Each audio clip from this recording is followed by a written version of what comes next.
दर्शन पार भी। और वो सत्य देश में जाते हैं, पूरा मतलब रोज हाजिरी देते हैं वहाँ, और वो सबको जानते हैं, उनको कोई नहीं जानता, वो कभी प्रकट होते भी नहीं है। और जब से सुनते आए तब से वो आए और बराबर संभाल करते रहते। ये उन्हीं की तो कृपा है जो प्रकट संतों को भेजा गया। अगर सत्पुरुष के दरबार में ये सब चीज़ें पेश न करते तकलीफ़ों की, तो जीवों को तो कभी मौका मिलता ही नहीं घर जाने का, पता ही नहीं लगता कि घर कहाँ। तो उन्हीं की दया हो गई। तब फिर सत्पुरुष ने वहाँ से फिर संतों को भेजा, जाओ प्रकट हो करके और रास्ता इनको बताओ, मदद करो, ले आओ।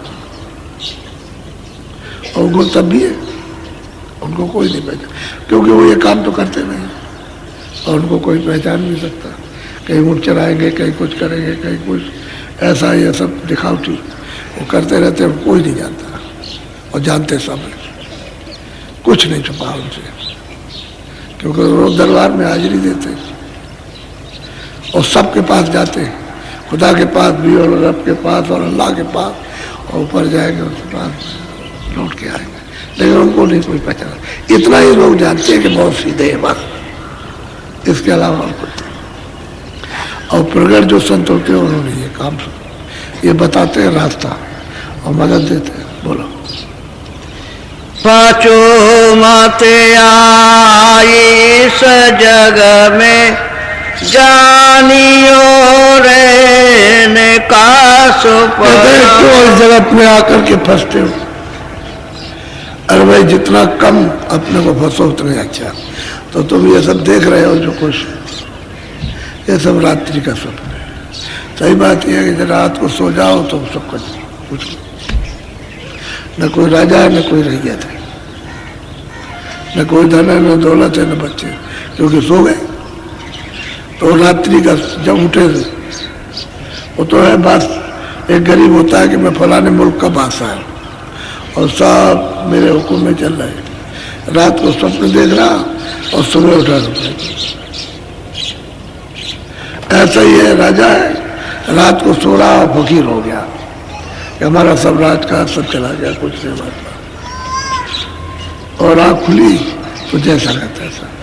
कहने का मतलब ये सब रात का, दिन का भी स्वप्न है और रात का भी स्वप्न। दिन देखो रात को सो खत्म, रात को देखो दिन में जब वो खत्म।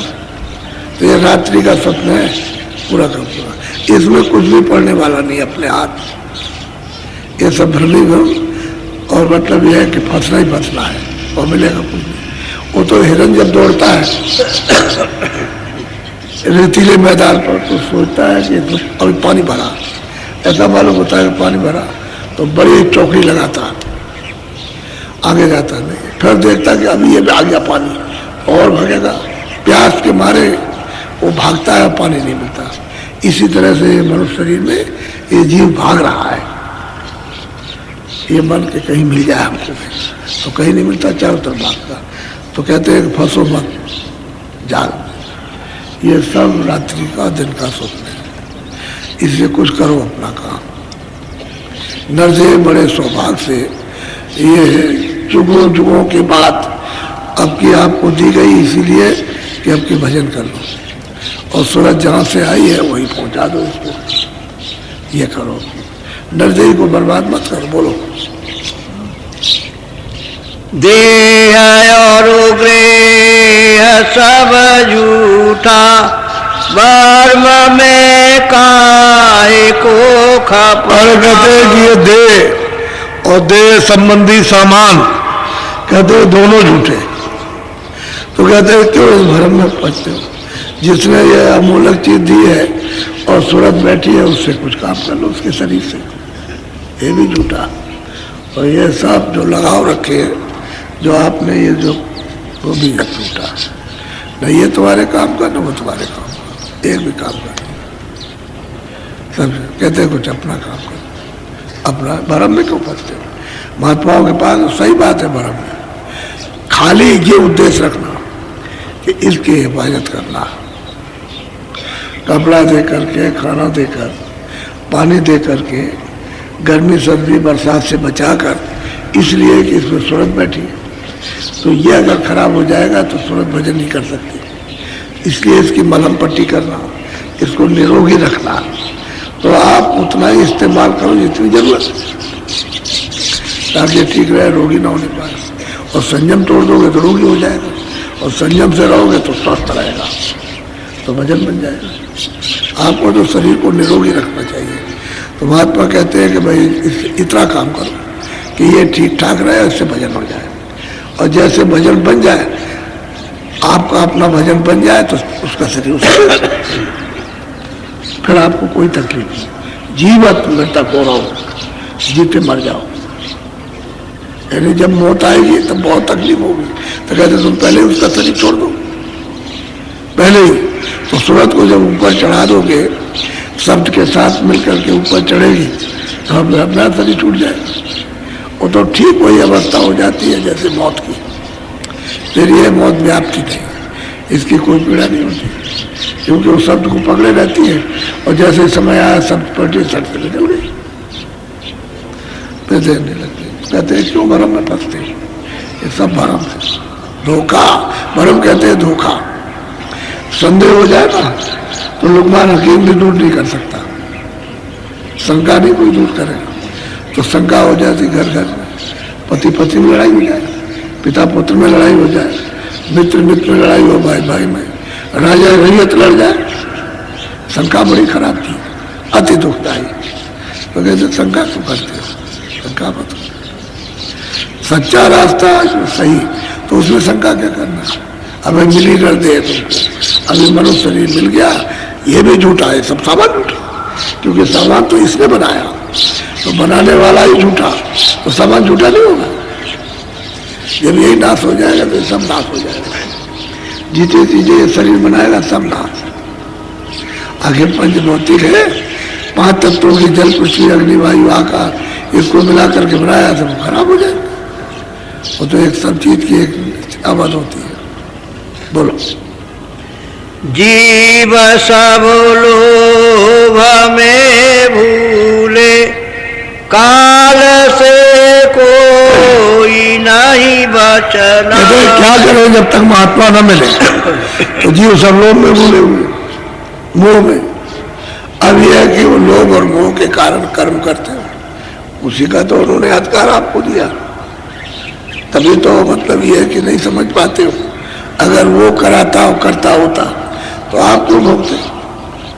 आप खुद अपनी इच्छा से करते हो, ये कर्म बन जाता है अच्छा बुरा, तो फिर आप भोगते हो। तो जीव सब लोग में भूले, इसलिए कहाँ से कोई, यानी मौत के जाल से और 4 खानों से, नरकों से कोई बच नहीं सकता। सबको जाना बचेगा कोई नहीं, एक तरफ से चले जा रहे हैं। बोलो। नहीं कोई राह बचने की, जले सब नरक की आगे। कहते हैं कोई रास्ता बचने का नहीं है, और कहते हैं सब जा करके नरक, वो सीधे वाले जाए। जब ऐसे 5 पांडव, जब ये महाभारत हो गया तो उन्होंने रोक दिया, कृष्ण ने रोक दिया कि तुम ठहर जाओ, किसी को मत ले आना, पीछे से आना। तो उनको रोक दिया कि सब जाने वाले थे उसमें, जहां 56 करोड़ यदुवंशी मारे जाने वाले थे वहां सब जाते। उनका ठहर जाओ, फिर उनको पीछे आना, तो उनको रोक दिया। अब वहां गए तो वहां कितनी देर लगती, वहां तो सब सामान सब तैयार, पर जरा सा बस क्या पूछना, घास उखाड़ी और उसने उसको मारा, उसने उसको मारा। कौन मामा चाचा भतीजा कौन देखता, अपन पैर से ऐसे चलाया तो गर्दन किसी के हाथ तर कट के 56 करोड़ देखते देखते 60 से खत्म हो गए। तब उन्होंने कहा कि देखो बोलो 5 पांडव द्रौपदी के साथ सीधे चले जाए वाले में, उनको मनुष्य मारने की हत्या लगी है, सीधे जाए और बैतरनी नदी है उसमें एक एक करके डूब कर उसी में गल जाए। तब ये जब उस मैदान में गए तो किसी का धार खून की नदी, ये सब, किसी का कुछ, किसी के हाथ, किसी के पैर, ये सब। तो एक दिन पहले चार और चारण बात कर रहे थे कि चलो वहाँ मुर्दा पड़ा हुआ खाएंगे, अरे केले। चार बोला है क्या करोगे जाके, आज व्रत कर लो, बड़े बड़े सूरवीर कल यहाँ मैदान में गिरेंगे, खूब खाएंगे, कल है, कल त्योहार मनाया जाएगा। अरे क्या मुर्दे को सड़े को खाते हो, जिंदा को सामने गिरेगा तो खूब खाएंगे अच्छी तरह से। तो दोनों व्रत करते रहे और इन पशुओं को इतना मालूम कल क्या होगा, उनको इतना ज्ञान है। बिल्ली अपने बच्चों को लेकर गांव से बाहर चली जा रही हो और कोई आदमी देख ले तो गांव पर भारी घटना होने वाली, फौरन छोड़ दो, फौरन छोड़ दीजिए, क्योंकि वो बच्चों को बाहर लिए चली जा रही गांव से बाहर। ये पशु भी आपको बोध कराते हैं कि घटना होने वाली है और आप उसको भी नहीं समझ पाते तो कोई क्या करेगा। कहते हैं नहीं कोई राह बचने की, जले सब नरक की, सब के सब एकदम चले जा रहे हैं। अब उससे बचाएगा कौन? अब तो कर्म का है जो किया। और फिर आज के वक्त में कौन बचा सकता? अब तो आपको पता ही नहीं कि कौन अच्छा कर्म है।